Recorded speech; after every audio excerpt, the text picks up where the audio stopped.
देश और दुनिया में बाल अधिकारों को लेकर कई संगोष्ठियाँ होती हैं, गोष्ठियाँ होती हैं, लेकिन समस्याएं अभी भी कई रूपों में बरकरार हैं कि अभी भी बच्चों को कहीं शिक्षा नहीं मिल रही है, कहीं चिकित्सा नहीं मिल रही है, तो कहीं उनके अधिकारों के लिए अभी भी संघर्ष हो रहा है। किस तरह से राज्य सरकार को, किस तरह से केंद्र सरकार को और इस पर ठोस कदम उठाने चाहिए और किस तरह की कार्यप्रणाली लागू की जानी चाहिए। अभी भी वार्ड स्तर तक जो जनप्रतिनिधि हैं उनकी जवाबदारी सुनिश्चित हो, इसके लिए सरकार को कोई ठोस कदम उठाना चाहिए। इसी रूप में बाल अधिकारों को सुरक्षित रखा जाएगा। हमारे साथ में शैलेंद्र जी हैं। आप राजस्थान बाल आयोग में सदस्य भी रहे हैं, पदाधिकारी भी रहे हैं और कई रूपों में आप कई आयोजन भी करते हैं। किस तरह से अब सरकार को ठोस कदम उठाना चाहिए? जी धन्यवाद। बिल्कुल, आज की जो कार्यशाला है ये राज्य स्तरीय कार्यशाला का आयोजन उदयपुर संभाग मुख्यालय पर किया जा रहा है और इसका उद्देश्य ये है कि समेकित बाल संरक्षण योजना हो, चाहे विभिन्न अलग अलग समय पर भारत सरकार, राज्य सरकार के निकले हुए आदेश हों, जिसमें समय समय पर ग्राम पंचायत स्तर पर, पंचायत स्तर तक, जिला स्तर से लेकर तो राज्य स्तर पर बच्चों के लिए, उनके अधिकारों के संरक्षण के लिए विभिन्न समितियों के बात की गई है, उनके सशक्तिकरण की बात की गई है। लेकिन आज भी हम देखते हैं कि ग्रास रूट लेवल पर जो ग्राम पंचायतें हैं वहाँ तक अवेयरनेस को लेकर, इन कमेटियों की फंक्शनलिटी को लेकर आज भी बहुत सारी चुनौतियाँ हैं। तो आज एक प्रयास किया गया था राजस्थान चाइल्ड एडवाइजरी ग्रुप के माध्यम से। पूरे राजस्थान के हमारे एनजीओ साथी, एनजीओ के हेड विशेषज्ञ इसमें आमंत्रित हुए हैं। यूनिसेफ राजस्थान की ओर से हमारे साथ सहयोग के साथ साथ उनके विशेषज्ञ हमारे साथ में हैं। शफकत जी हैं, ये विक्रम जी हैं। आपने बहुत डिटेल में आज पंचायती राज विभाग में बच्चों के लिए क्या मुद्दे हैं, क्या पॉलिसीज़ हैं, उन पर चर्चा करी और मुझे लगता है कि आज कार्यशाला के अंत तक हम कोई ठोस एक्शन प्लान बना पाएंगे कि राजस्थान में कम से कम कुछ एक क्षेत्र पर पायलट के रूप में कैसे जीपीडीपी बने, ग्राम पंचायत स्तर पर बाल संरक्षण समितियों का न केवल गठन हो, सशक्तिकरण भी सुनिश्चित हो। हम आशा करते हैं कि आज की कार्यशाला सफल होगी और इस दिशा में आगे काम करेंगे। विक्रम जी, देश आज़ाद हुए इतने वर्ष हो गए लेकिन अभी भी बच्चे संघर्ष कर रहे हैं अपने अधिकारों के लिए। किस तरह से सुधार हो सकता है? कार्य योजना किस तरह से सरकार बनाए? और भी देखिए, जो आज ये कार्यशाला में भी जो चर्चा हो रही थी कि बच्चे वोट नहीं देते हैं जी, जब बच्चे वोट बैंक नहीं होते हैं तो प्राथमिकताओं पर नहीं होते हैं। लेकिन ये बहुत अच्छे संकेत हैं कि पंचायती राज मंत्रालय ने बाल हितैषी पंचायत बनाने का बीड़ा उठाया है सतत विकास लक्ष्यों के 9 स्तंभों को अपना करके। और उससे भी अच्छी बात ये हुई है कि शैलेंद्र पंड्या जी और राजस्थान चाइल्ड एडवाइजरी ग्रुप जो यहाँ पर है, इसने पूरी संभाग स्तरीय कार्यशाला के आयोजन के माध्यम से सिविल सोसाइटी ऑर्गेनाइजेशंस का एक कमिटमेंट सामने रखा है कि अगर ग्राम पंचायतों को अपने जीपीडीपी बनाने हैं तो उन पंचायतों में बच्चों के मुद्दों को कैसे शामिल किया जाए, बच्चों की भागीदारी कैसे सुनिश्चित की जाए और बच्चों के विषयों पर पंचायतों के अंदर सभी निर्माण, सभी विकास के कार्य उस सहभागिता से हो सके। तो मेरे ख्याल से ये अच्छा संकेत है और मुझे ये लगता है कि इसका स्पिल ओवर इफेक्ट देखने को मिलेगा राज्य में दूसरी जगहों पर भी और इसी तरीके की संभाग स्तरीय कार्यशालाएं और भी हों। राजस्थान वैसे भी सिविल सोसाइटी मूवमेंट का एक मक्का मदीना कहा जाता है, तो यहाँ पर इन संभावनाओं के बीज यहाँ से बोए जाते हैं, तो मुझे लगता है कि इनको और भी ज़्यादा ऊंचाइयाँ दी जा सकती हैं। Thank you. शैलेंद्र जी, जिस रूप में अभी भी बच्चों की तस्करी हो रही है, बच्चों को कोख में बेचा जा रहा है और बच्चों को निर्दयतापूर्वक कार्य कराया जा रहा है, क्या कहना है आपका? बिल्कुल, अभी हाल ही में कुछ समय पूर्व जो उदयपुर संभाग से, जनजातीय अंचल से जो घटनाएं सामने आई हैं, निश्चित रूप से इसने पूरे राजस्थान को कलंकित किया है। तो मैं पहले भी कहता रहा हूँ कई बार कि जब तक ये जो ट्रैफिकर्स इसमें इन्वॉल्व हैं, एक दो नाम वो भी सामने आए जिन नाम आज से कुछ महीनों पहले भी सामने आए थे। तो जहाँ जन जागरूकता हो रही है सिविल सोसाइटी के माध्यम से, सरकार के माध्यम से, वहीं कहीं लीगल इंटरवेंशंस भी आवश्यक हैं। ये 370 का मामला था, सेक्शन 81 जुवेनाइल जस्टिस एक्ट का मामला था। तो ऐसे जो भी लोग हैं जो हमारे यहाँ से ऐसे छोटे बच्चों को चाइल्ड लेबर के लिए ट्रैफिकिंग में लेके जा रहे हैं, चाहे वो बीच बिचौलिए हैं, मैट हैं, इन्हें मुझे लगता है कि इन PLCPC के माध्यम से, जिसकी आज कार्यशाला भी इनके माध्यम से चिन्हित किया जा सकता है, आइडेंटिफाई किया जा सकता है। ये तो एक मुद्दा है बच्चियों को बेचे जाने का। लेकिन एक देखिए, बीटी कॉटन का जब ये महीना आता है, जुलाई अगस्त वाला जो महीना चल रहा है, इसमें बहुत सारे बच्चों का एक ग्रुप बनाकर ऐसे ऑर्फन बच्चे, ऐसे निराश्रित बच्चों को टारगेट करके इनको गुजरात और अन्य जगहों पर बीटी कॉटन और अन्य कामों के लिए भेजा जाता है। तो निश्चित रूप से ऐसे ट्रैफिकर्स के खिलाफ सख्त कार्रवाई होनी चाहिए। जो भी लोग इसमें इन्वॉल्व हैं, जब तक सख्त कार्रवाई नहीं होगी तब तक अपराधियों के मन में भय उत्पन्न नहीं होगा।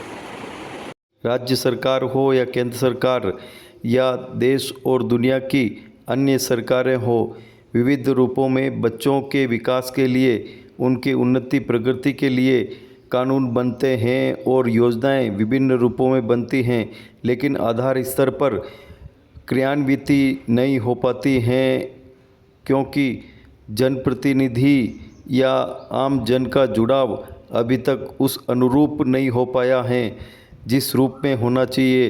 अधिकारी हो या अन्य सभी का जुड़ाव जब तक नहीं होगा तब तक योजनाएं मूर्त रूप नहीं ले पाएगी। संकल्प यही लेना है हमें कि हम योजनाओं को मूर्त रूप देने का कुछ न कुछ हमारी तरफ से प्रयास करें। आखिर में समस्याओं का समाधान क्यों नहीं हो पा रहा है और दोषी कौन अभी भी है? देखिए, बच्चों से संबंधित जो समस्या है उसके लिए मैं सबसे पहले तो घर से ही शुरुआत होती है कि माता पिता अगर बच्चों की अहमियत समझें और उनके बारे में ये सोचें कि उनके लिए क्या चीज़ ज़रूरी है और किस तरीके से उनमें संस्कारों का बीजारोपण होना चाहिए, कैसे उनकी शिक्षा होनी चाहिए, कैसे उनका स्वास्थ्य होना चाहिए और कैसे उनके लिए पोषण की व्यवस्था होनी चाहिए। अगर वो समझेंगे तो ये समस्याएं काफ़ी कुछ सुलझ सकती हैं। दूसरी चीज़ ये है कि बच्चों को वो अधिकार जो मिलने चाहिए, बच्चों को जैसे जीने का अधिकार हम कहते हैं, बच्चों की सहभागिता की बात हम करते हैं, बच्चों को कहीं ना कहीं जोड़ते ही नहीं किसी भी बात से, तो बच्चे समझते हैं कि हम बड़े नेगलेक्टेड हैं, हमारा कहीं कोई रोल ही नहीं है कहीं भी, जबकि बच्चे बहुत बड़ी भूमिका अदा कर सकते हैं। तो ये ज़रूरी है कि पेरेंट्स, एक तो पहली चीज़ पेरेंट्स, दूसरी चीज़ ये है कि हमारे जो पंचायत लेवल पर जो हमारे चाहे जनप्रतिनिधि हों, चाहे वार्ड पंच हों, चाहे उनसे जुड़े हुए जो लोग हैं, उनकी जो बात है वो ये कहना चाहते हैं कि जो विकास के कार्य हैं वो तो बहुत आसानी से हो जाते हैं क्योंकि सरकार की तरफ से वो दिए जाते हैं, लेकिन जो बच्चों से संबंधित मुद्दे हैं वो उनके लिए लीस्ट प्रायोरिटी पे है, बहुत कम। और इसलिए हम तो यही चाहेंगे कि इस समस्या का समाधान एक ही है, वो ये कि एक सिस्टम डेवलप होना चाहिए ग्राम पंचायत लेवल पर, ताकि बच्चों के मुद्दों को वहाँ पर सशक्त तरीके से उठाया जाए और स्थानीय मुद्दों को उठा करके उनकी समस्याओं का समाधान हो जाए। जी सर, किस तरह की कवायद हो रही है, विशेष करके आप तो शिक्षा क्षेत्र से जुड़े हुए हैं? बिल्कुल, आज की जो हमारी राजस्थान चाइल्ड एडवोकेसी ग्रुप है उसके और यूनिवर्सिटी संयुक्त तत्वाधान में जो प्रोग्राम चल रहा है उसमें देखा जा रहा है कि सबसे पहले कि इसमें हमको फाइल में एक आदेश दिया जो पंचायत राज से 2019 में जारी हो चुका है। अब जब कि जितने भी हमारे अभी सदस्य थे उन्होंने चर्चा की कि 2019 में आदेश जारी होने के बाद 5 साल तक कोई पंचायत ये नहीं बता पा रही है या कोई इंस्टीट्यूशन ये नहीं बता पा रहा है कि कितनी जगह तो बाल हितैषी पंचायत बन चुकी है, कितने ने वर्किंग किया, कितने ने नहीं किया। तो केवल आदेश निकल गया, उसका एक मॉनिटरिंग सिस्टम नहीं हो पाया। तो आज हम ये भी इसमें कुछ सुझाव देंगे सरकार को कि जैसे कि हमारे थाने में कोई बाल संरक्षण से रिलेटेड कोई प्रतिनिधि होता है कि जैसे बाल संरक्षण से रिलेटेड है तो साहब फलाना थानेदार साहब करेंगे, फलाने सीए साहब इसको जिम्मेदार है, उस थाने में SHO साहब कौन है। तो ऐसे ही हमारे हर ग्राम पंचायत में कोई प्रतिनिधि को जिम्मेदार बनाना पड़ेगा। सरपंच साहब हो, उप सरपंच हो, वार्ड पंच हो, पढ़े लिखे पंच हो, महिला हो, कोई भी हो, उसमें से कोई एक को अगर जिम्मेदार होगा तो वो इसको अगर मॉनिटरिंग करेगा तो ये प्रभावी हो पाएगा। ये हमारा इसमें सुझाव है। आपने जो बहुत रुचि ली, निश्चित रूप से मैं देख रहा हूँ 3 घंटे से आप हर छोटी छोटी चीज़ को, हर छोटी छोटी क्लिप ले रहे हो। आपको बहुत बहुत थैंक यू भैया। मैं संगीता शर्मा, रोटरी क्लब उदयपुर युवा की अध्यक्ष बोल रही हूँ। और रोटरी एक अंतर्राष्ट्रीय संस्था है और हमारे पूरे साल का एक एजेंडा होता है कि हम कार्य करें समाज के लिए। तो हम चाहते हैं कि आरकैक हमारे संस्था को, रोटरी को, जिसके 13 क्लब हैं उदयपुर, वो हमें काम बांटें और हम बिल्कुल इंटीरियर फील्ड में जाके उनका साथ दें और हम इस चाइल्ड एडवोकेसी के ऊपर काम करें। में बहुत प्रयास किए गए। PCPND DT एक्ट का अनुपालना में डॉटर्स ऑफ पेशेंट्स करके कैंपेन चला। बहुत सारी मेहनत करने के बाद अगर हम अपना लेटेस्ट आंकड़ा देखते हैं तो वो कैसा दिखता है। तो वर्ल्ड हेल्थ ऑर्गेनाइजेशन WHO का ये मानक कहता है कि अगर मान लीजिए कि किसी एक देश में 1000 बच्चे पैदा हो रहे हैं, लड़के पैदा हो रहे हैं, तो कम से कम उसकी तुलना में 950 बालिकाएं, केवल 50 का अंतर होता है। राजस्थान में ये अंतर अभी अगर हम देखें तो ये 2019-21 में NFHS का आंकड़ा है और 2015 में जब NFHS ने इस आंकड़े को निकाला था तब उस समय 887 था। यानी हमें 5 साल लगे इसको 4 पॉइंट ही हम बढ़ा पाए। और इसका अर्थ सीधा सीधा ये होता है कि हम प्रत्येक वर्ष 50,000 लड़कियां खो रहे हैं जो जीवन लेने वाले थे और उनको जीवन नहीं मिला, मिसिंग है। 50,000 लड़कियों का मतलब होता है, अगर हम बात करें कि हमारी एक पंचायत की जो जनसंख्या है वो कुछ लगभग 5,000 होगी, तो हम इतनी पंचायतें हर वर्ष समाप्त कर रहे हैं। 10 पंचायतों के बराबर का ये लोड है हमारे ऊपर।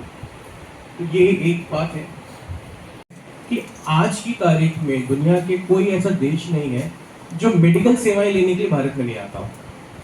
भारत के बहुत सारे ऐसे राज्य हैं जो मेडिकल टूरिज्म के लिए फेवरेट है, जाने जाते हैं कि यहाँ पे लोग इलाज कराने आते हैं। तो सब सेवाएं, सब व्यवस्थाएं जो नेशनल हेल्थ मिशन की बात किया 2005 से, जिसको फॉर्मली लॉन्च किया गया, उसके बाद से जिस तरह से सेवाओं का विस्तार हुआ है, जिस प्रकार से हमारे पास PHC है, CHC है, सब हेल्थ सेंटर है, ह्यूमन रिसोर्सेस है, तकनीक है, सारी व्यवस्थाओं के बाद भी हम ये स्थिति देख रहे हैं बच्चों के क्षेत्र। इसी प्रकार से अगर हम बात करें टीकाकरण की, जो एक बड़ा महत्वपूर्ण विषय है किसी भी बच्चे के लिए, क्योंकि बच्चा खुद से तो जाके नहीं करा सकता, किसी को तो करना पड़ेगा। तो जब किसी बड़े का इसमें रोल आ जाता है, मिशन इंद्रधनुष हमने चलाया, नेशनल हेल्थ मिशन की हमने बात की, हर एक 1000 की जनसंख्या पे हमारे पास परिचित भी होंगे। स्टंटिंग का मतलब सब समझ रहे हैं ना,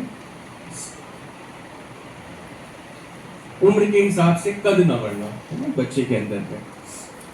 और स्टंटिंग का जो प्रभाव है वो सीधा सीधा कॉग्निटिव डेवलपमेंट से जुड़ा है, मस्तिष्क के विकास से, और जो हमारे सारे न्यूरल कनेक्शन अच्छे जिसकी हम बात कर रहे हैं साल में, इन बच्चों को हमने जीवन तो दे दिया, हमने इनको बचा तो लिया, यहाँ तक ले तो आए, मगर ये जिस कुपोषण की अवस्था में है और जो इनके साथ घटना अब घटित हो रही है, तो क्या हम जो विकसित राजस्थान 2047 की बात कर रहे हैं, फिर उस विकसित राजस्थान में मैं और आप तो नहीं रहेंगे उस समय तक। यही बच्चे बड़े होके वहां पे होंगे विकास की बागडोर संभालने के लिए। तो क्या हम उनको परिपक्व कर पा रहे हैं कि वो सच में उस विजन को जो हम आज देख रहे हैं एक्चुअल रियलिटी में कन्वर्ट करेंगे? क्योंकि हम उनकी न्यूरल कनेक्शंस को डेवलप ही नहीं होने दे रहे हैं। उनको जो आज पोषण चाहिए है, उस पोषण की व्यवस्था नहीं सुनिश्चित पा रही है। जबकि हम ये तो कह रहे हैं कि अब हम एक फूड सिक्योर्ड राज्य भी हैं और फूड सिक्योर्ड नेशन भी है। कोविड में भी हम इसी बात के लिए जाने गए कि भाई राजस्थान में अगर CM साहब ने कहा कि कोई भूखा नहीं सोएगा, तो सच में ऐसा हुआ कि लोगों को खाद्य असुरक्षा का सामना तो नहीं करना पड़ा। तो खाद्य सुरक्षा है हमारे पास, पोषण की व्यवस्था है, फिर भी ये एक बहुत बड़ी संख्या है किसी भी राज्य के लिए। इसके बाद का जो एक बड़ा सफर बच्चे के लिए है कि वो किस प्रकार से शिक्षा में आता है, और ये रास्ता आंगनबाड़ी के माध्यम से ही निकलता है। एक 3 से 6 वर्ष की बाल अवस्था ऐसी है जिसमें बच्चा बैठना, सोशल इंटरेक्शन, कविताएं, रंग पहचानना, ये सारी चीज़ें सीखता है। अगर हमने ये सीखा नहीं तो हमारे ऊपर क्लास 1 में जो प्रेशर पड़ता है, उसके बाद जो सही प्रकार से एजुकेशन में ग्रोथ होनी चाहिए वो नहीं होती है। और ये कोई मैं नई बात नहीं कर रहा हूँ। अगर हम किसी भी राजस्थान के स्कूल में चले जाएं आज की तारीख में, हमें ये दृश्य देखने को अक्सर मिल जाता है कि बच्चा जिस कक्षा में है, उस कक्षा के अनुकूल जो ज्ञान होना चाहिए वो शायद वहाँ पे नहीं है। काम हुआ है, संस्थाओं ने बहुत ज़्यादा इसमें योगदान दिया है, और बाल विवाह का स्तर जो है उसमें काफ़ी फर्क आया। एक समय में ये 7% से ज़्यादा था 2005 में, आज ये 25% के लगभग है। लेकिन 25% होते हुए भी अगर हम कहें तो प्रत्येक 4 में से 1 विवाह 18 साल से कम उम्र में बच्ची के लिए हो रहा है। इसका प्रभाव स्वास्थ्य में और इंटर जनरेशन जो है वो तो है ही, लेकिन जो बच्ची खुद है उसके लिए भी है। क्योंकि विवाह होना या विवाह की प्रक्रिया में जले जाना, आजकल ये भी बात चलती है कि साहब हमने प्रक्रिया शुरू कर दी है, रोका 18 साल के बाद करेंगे। लेकिन अगर वो बच्ची 13 साल 14 साल में उस प्रक्रिया का हिस्सा बन जाती है, उसकी पढ़ाई और उसका खुद की जो उड़ान है वो वहाँ रुक जाती है, हम सब जानते हैं। तो जिस राज्य में या जिस देश में अब महिलाओं की संख्या पुरुषों के बराबर है, और अगर हम वहाँ पे 1/4 महिलाओं को एक शिक्षा के अवसर के बाद रोक दे रहे हैं, तो फिर विकास कैसे संभव होगा?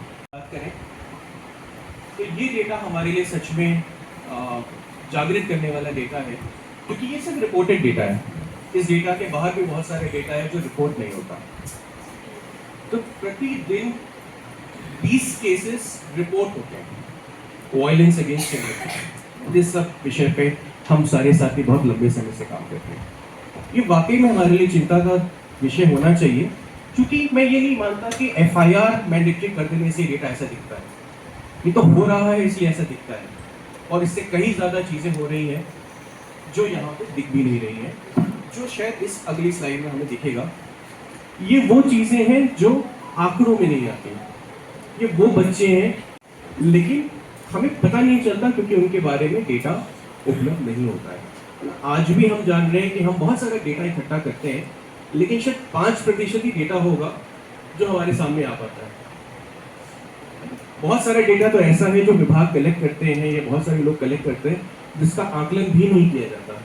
पब्लिक डोमेन में तो आना छोड़ दीजिए उसको, है।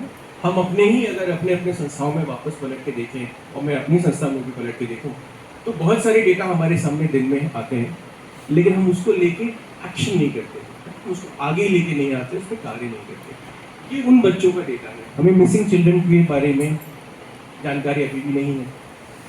चिल्ड्रन विद डिसेबिलिटीज, अभी हाल में ही हम लोग इस पर बात कर रहे थे कि राजस्थान में, और ना कि सिर्फ राजस्थान बल्कि भारत में, जो हमारी जनसंख्या है उसका लगभग 2.5% ही पर्सन्स विद डिसेबिलिटी हैं, जिसमें से 25% बच्चे हैं। अब ग्लोबल बेंचमार्क्स ये कहते हैं कि किसी भी देश की जो आबादी है, वार्ड आते हैं, प्रत्येक वार्ड से बच्चों की सहभागिता हो, और ये जो बाल समूह बने, इसमें ये इंश्योर किया जाए कि जो कुल सदस्य संख्या है वो लड़के और लड़कियां बराबर से हों। यानी अगर 20 बच्चे उस समूह में आते हैं तो 10 लड़के होंगे और 10 लड़कियां होंगी। उसके बाद ये जो राजस्व ग्राम स्तर का बाल समूह है, इसमें से 2 बच्चे, एक लड़का और एक लड़की, ये ऊपर जाके बाल पंचायत का गठन करेंगे। यानी हर एक वार्ड का रिप्रेजेंटेशन बाल पंचायत में होगा। अगर मान लेते हैं कि उस ग्राम पंचायत में 11 वार्ड हैं, तो मतलब 22 बच्चे हैं जो बाल पंचायत का गठन करेंगे, और यहाँ भी संख्या लड़के लड़कियों की बराबर रहेगी। तो 22 में से 11 लड़के होंगे और 11 लड़कियां होंगी। फिर ये बाल पंचायत एक प्रक्रिया करके अपने बीच से बाल सरपंच और बाल उप सरपंच का चयन करेंगे, और यहाँ भी इंश्योर करना है कि इन 2 पद में से एक पद में तो बालिका ही आएगी। तो अगर बाल सरपंच लड़का है तो बाल उप सरपंच लड़की बनेगी, और बाल उप सरपंच अगर लड़का है तो बाल सरपंच लड़की बनेगी। ये बाल पंचायत प्रत्येक 2 माह में अपनी बैठकें करेगी, और इसके आधार पे तो तीसरी बात कही गई वो है कि कम से कम, यानी अधिक से अधिक नहीं कहा जा रहा है, कम से कम साल में 4 बार बाल सभा होगी, और ये बाल सभा ग्राम सभा से पहले होगी। तो ग्राम सभा का जो भी नोटिस जारी हो रहा है, उसी की अनुपालना में बाल सभा का भी नोटिस जारी होगा। जैसे कि बाल सभा में जो भी चर्चाएं हुई, जो भी निर्णय लिए गए, वो resolution as it is gram सभा को प्रस्तुत किए जाए और टेबल। ये स्टेप जो राजस्थान सरकार का है कि कहानी यहाँ आके नहीं रोकी, क्योंकि हम सब जानते हैं कि स्ट्रक्चर्स बनते हैं और फिर डिफंक्ट हो जाते हैं, फिर काम नहीं करते। सिर्फ बच्चों को बाल पंचायत में लाने भर से काम नहीं होगा, बच्चों के साथ काम भी करना होगा, और ये काम करेगा कौन? तो एक महत्वपूर्ण निर्णय ये लिया कि हमारे राजस्थान में एक जो यूनिक स्कीम है, साथिन परियोजना के नाम से चलती है, और 1984 से ये राजस्थान सरकार में चलाई जा रही है, यानी 40 साल लगभग हो गए उसको, जिसमें ग्राम पंचायत स्तर पे एक साथिन बहन जी कार्यकर्ता के तौर पे काम करती हैं, और खास तौर से बच्चों और महिलाओं के एम्पावरमेंट के लिए काम करती हैं। तो पंचायती राज विभाग राजस्थान सरकार द्वारा साथिन को एक मास्टर ट्रेनर के तौर पे जोड़ा जा रहा है, जो ग्राम पंचायत स्तर पे बाल पंचायत की त्रैमासिक कैपेसिटी बिल्डिंग का काम करेगी और हैंड होल्डिंग का काम करेगी। यानी हर क्वार्टर में एक दिन उनके साथ मॉड्यूलर ट्रेनिंग करेगी, जैसे हम आज यहाँ बैठे हैं स्ट्रक्चर तरीके से, और उसके बाद लगातार उनके साथ काम करती रहेगी। साथ ही साथ ये साथिन महिला शक्ति समूह का भी similar hand holding capacity building का काम करेगी। ये जीएसए को चलते हुए लंबा समय हो गया, 2018 में स्कीम आई थी। राष्ट्रीय ग्राम स्वराज अभियान के अंतर्गत ब्लॉक के नीचे ट्रेनिंग करने का कोई प्रावधान नहीं है। स्टेट के नॉर्म्स हैं, डिस्ट्रिक्ट के नॉर्म्स हैं, ब्लॉक के नॉर्म्स हैं। तो ये पहली बार ऐसा हो रहा है कि इस अभियान में राजस्थान के अंदर पूरे देश में ग्राम पंचायत स्तर का एक नया नॉर्म क्रिएट किया है। भारत सरकार ने उसको अप्रूव किया, जिसके तहत ये प्रशिक्षण कार्यक्रम ग्राम पंचायत स्तर पे ही संपादित किए जाएंगे, जिसकी राशि सीधे ग्राम पंचायतों में आएगी और साथ ही मेरिटेज ट्रेनिंग को करेंगे। साथ ही साथ राष्ट्रीय ग्राम स्वराज अभियान के अंतर्गत डेडिकेटेड ट्रेनिंग का भी प्रावधान किया गया है थीम 3 के ऊपर में, यानी बाल हितैषी पंचायत के ऊपर में। तो विभिन्न जो विभाग हैं, जैसे शिक्षा विभाग के लिए भी हाल में ट्रेनिंग प्रोग्राम करने जा रहे हैं, जितने भी ब्लॉक एजुकेशन ऑफिसर्स हैं। तो हर एक विभाग जो बच्चों से संबंधित है वो कैसे समझे कि पंचायती राज व्यवस्था क्या है और बच्चों को किस प्रकार से इस व्यवस्था में जोड़ा जा सकता है, क्योंकि अंत में एक ही लक्ष्य है कि ग्राम पंचायत की जो विकास योजना बनती है और बजट जिसके लिए अनुमोदित किए जाते हैं उसमें सीधे सीधे बच्चों के एक्टिविटीज हो, ये हमारा टारगेट है। मिलिट्री पंचायत बना, लेकिन वो फुलफिल नहीं होती, क्योंकि उसका प्रैक्टिकल उदाहरण दूँ कि सरपंच वहाँ का इलिट है, कितना भी आप समझाओ उनकी प्रायोरिटी है ही। उनकी प्रायोरिटी क्या है? नरेगा है, सीसी रोड्स हैं, नालियाँ हैं, उसको रिपेयर कराओ, उसको कराओ, बजट उठाओ, खत्म।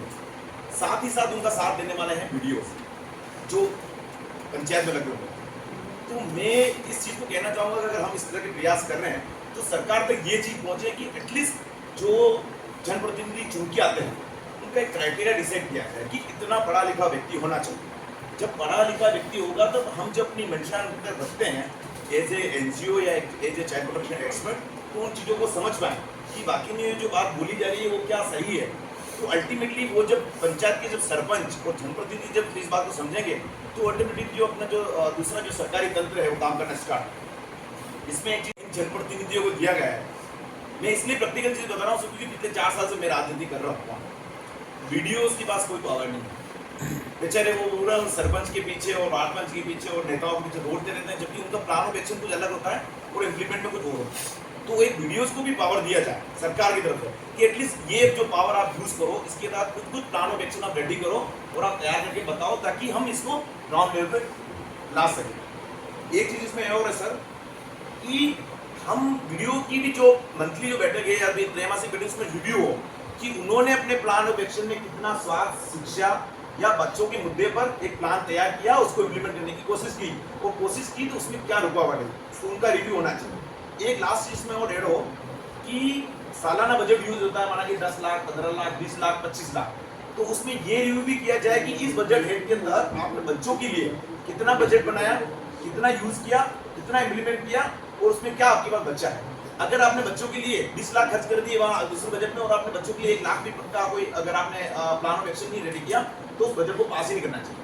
अल्टीमेटली पंचायतें काम करना स्टार्ट कर देगी और जो हमारा एक कॉन्सेप्ट है VLCPC मजबूत हो, BLCPC मजबूत हो, वो मजबूत होना स्टार्ट हो जाएगी। मेरा एक ये पर्सनल व्यू था सर, क्योंकि मैं काफ़ी इन चीज़ों से गुजर रहा हूँ अभी कि अपन इतना अध्यापक सिखाते हैं और दूर तक से कोई भी काम सीख ले रहे हैं बच्चों के लिए। कोई पढ़ाई के बारे में कोई स्कूल में जा रहा है उसको भेज रहे हैं, कोई माहवारी में भेज रहे हैं, आंगनबाड़ी में भेज रहे हैं और अध्यापक की राय से बड़े बड़े बच्चे भी है, 16 साल के हैं, 18 साल के हैं, ऐसे ऐसे थोड़ छोरे भी है गांव में, तो उनको भी स्कूल भेजने का काम कर रहे हैं। छोटी बच्चियों का, माँ बाप का और आज का जो भी योजना सरकार की जो मिल रही है उनको बराबर दे। ग्राम पंचायत मंडा और ग्राम पंचायती जिसको भारत सरकार से राजस्थान से पहला पुरस्कार मिला था और 5 लाख की राशि उसको मिली थी।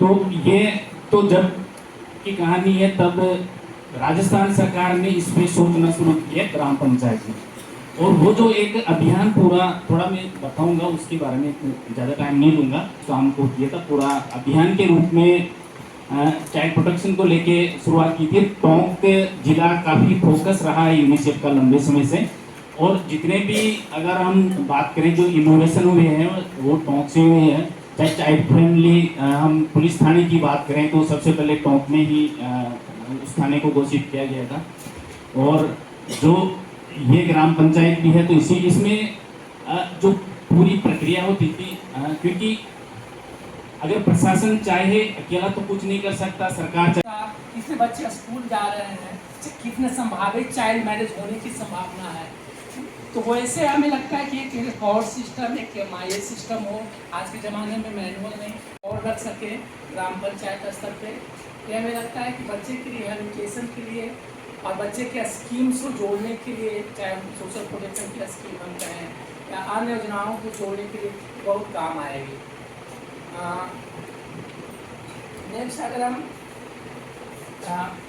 देखते हैं कि दूसरी चीज़ इसलिए देखते हैं कि आज के अभी के डेट में पंचायत में कोई भी अगर योजनाएं विकास अगर पंचायत होगा उसमें पंचायत की मुखिया का सरपंच के अहम योगदान है। आज के डेट में जैसे ये जो भी पंचायती राज में है उनका जितना पावर है, जितना रिसोर्स है, आज का देख रहे हैं जितने भी अगर सस्टेनेबल डेवलपमेंट गोल में हम देखें कि 17 जो गोल्स है, 17 गोल्स में एक सहभागिता की बात करती है, तो वो 17 गोल को अचीव करने में पंचायत की अहम भूमिका है। रहा है वो किस तरह से बाल सहभागिता को सुनिश्चित किया जाए, उसको लेके हमेशा एक प्राथमिकता रही है कि क्या किस तरह के आयाम रहें, किस तरह के कार्यक्रम हो या किस तरह की गतिविधियां अलग अलग तरीके की हो, जिसके माध्यम से हम कैसे बच्चों की बात को सामने ला पाएँ और उन बच्चों की बात को कैसे पंचायत लेवल या सरकार के लेवल पे उन बातों को उठाएं। ये एक हमेशा सेव द चिल्ड्रन का प्रायोरिटी में रहा है और उसी को लेके हम लोग करीबन 2008 में जब बाल रक्षा भारत के नाम से इंडिया में इसकी आइडेंटिटी बनी थी सेव द चिल्ड्रन की, तब से हम लोग इस पर काफ़ी फोकस होकर काम कर रहे हैं। जहाँ तक बाल मैत्री पंचायत के कॉन्सेप्ट को लेके हम बात करें तो हमने अलग अलग क्षेत्रों में, चाहे बांसवाड़ा हो, डूंगरपुर हो, इन क्षेत्रों में जो आदिवासी क्षेत्र है वहाँ पे भी इस कॉन्सेप्ट को लेके हमने काम किया और उसी को लेके हम लोगों ने जो किस तरह से जो पंचायत स्तर पर जो चाइल्ड प्रोटेक्शन कमिटीज़ हैं उनको किस तरह से मजबूत करें, उसको लेके हमने काफ़ी कार्यक्रम किए। और उसी में मतलब जो अनुभव में थोड़ा सा शेयर करना चाहूँगा कि शुरुआत से ही चुनौतियाँ पूर्ण होती है, मतलब जो ये प्रक्रिया है ना पूरी, वो शुरुआत से ही है। क्योंकि जब हम लोग गए वहाँ जाके हम लोगों ने पंचायत में संपर्क किया और वहाँ पे हमने पूछा कि क्या आपने इस तरह की कोई समिति का नाम सुना है, तो वहीं से चुनौती शुरू हो गई क्योंकि उन्होंने पहली बार नाम सुना था इस तरह की भी कोई कमेटी होती है या कोई समिति होती है। तो जब हमने उनसे बात किया तो उन्होंने कहा कि बात हमने तो कभी ऐसा सुना नहीं है।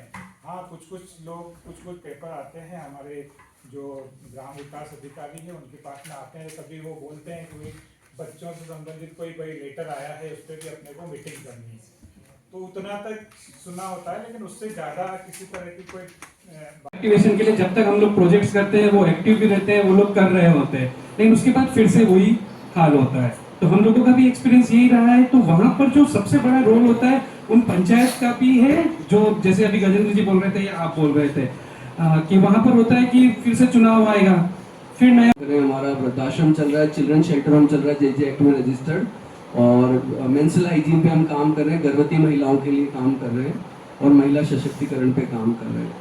तो आप सब लोगों के साथ, और मैं ये जो राजस्थान चाइल्ड एडवाइजरी ग्रुप है, मैं शैलेंद्र भैया को रिक्वेस्ट करूंगा कि मुझे भी जयपुर में इसका मुहिम का हिस्सा बनाए। मेरे लिए बहुत ही सौभाग्य की बात होगी and I am really thankful to him कि उन्होंने मुझे जयपुर से स्पेशली इन्वाइट किया, उसके लिए थैंक यू। तो मुझे लगता है कि बच्चों के जो मुद्दे होते हैं कम्युनिटी को ज़्यादा पता होता है, क्योंकि उस तरह नहीं होते हैं कि इतने बच्चे बाहर गए तो सरपंच पंच के पास तो लिस्ट जाएगी तब पता लगेगा कि वो इतने बच्चे बाहर है।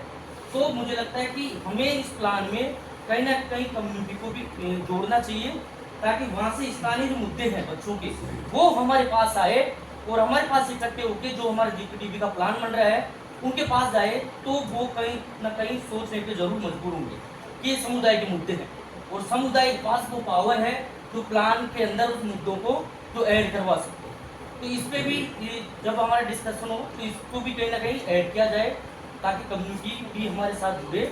और जो चाइल्ड फ्रेंडली पंचायत की बात कर रहे हैं तो कहीं ना कहीं ये धीरे धीरे चाइल्ड फ्रेंडली विलेज तक भी जो एक प्रोसेस है वो जाना चाहिए।